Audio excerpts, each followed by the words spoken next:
The plane was moments from takeoff when it happened. A flight attendant shoved an elderly black man who had trouble storing his bag. Passengers gasped. He didn't argue. He made one quiet phone call.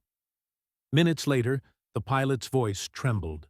Over the intercom, "This flight has been grounded by federal order."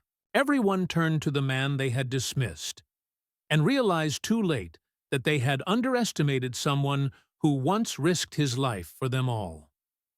Alton Reeves was a quiet, 72-year-old black veteran who had boarded Flight 306 like any other passenger.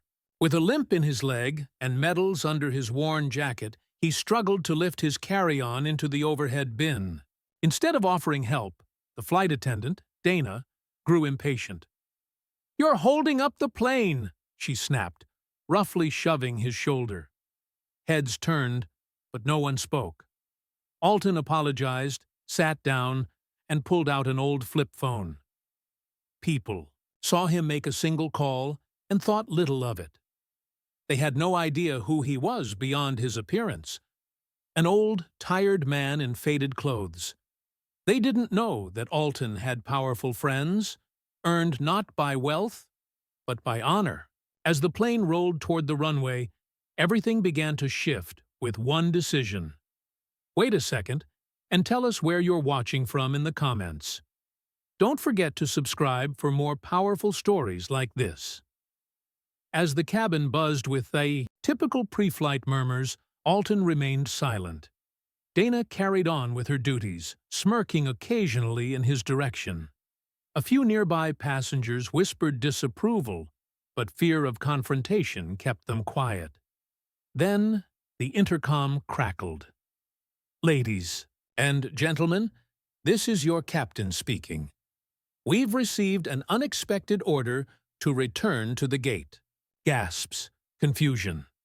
Then panic began to set in when federal agents were spotted on the tarmac.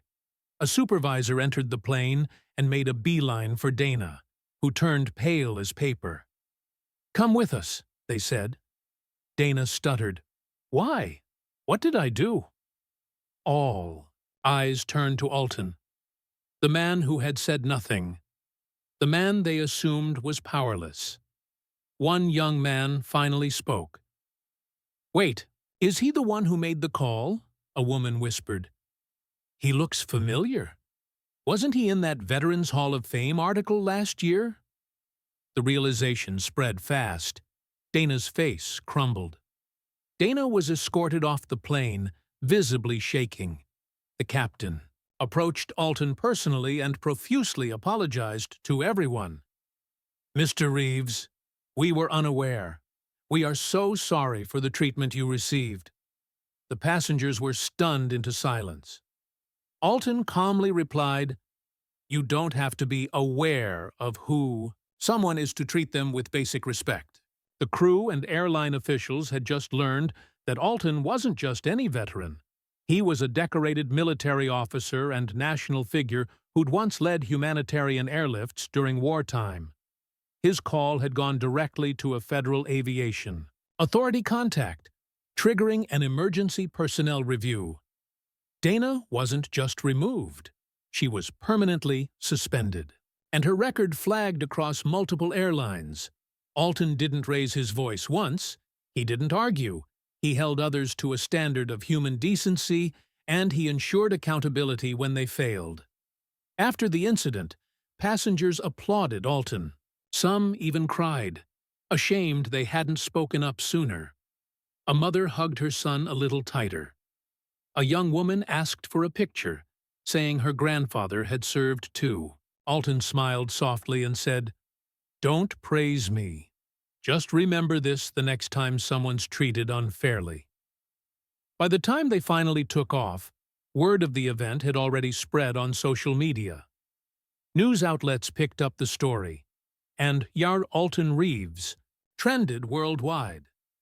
The airline issued a public apology and began new anti-discrimination and veteran respect training, citing Alton's experience as a turning point. What started as humiliation turned into a decisive moment of change.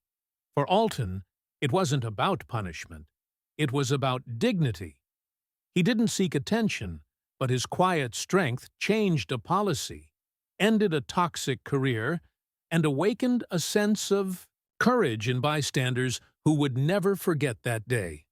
Because sometimes the most influential people don't shout. They stand and make one call. If you enjoyed this story and thought it was provoking, don't forget to like, share, and subscribe. For more powerful narratives, let us know your thoughts in the comments. Take care.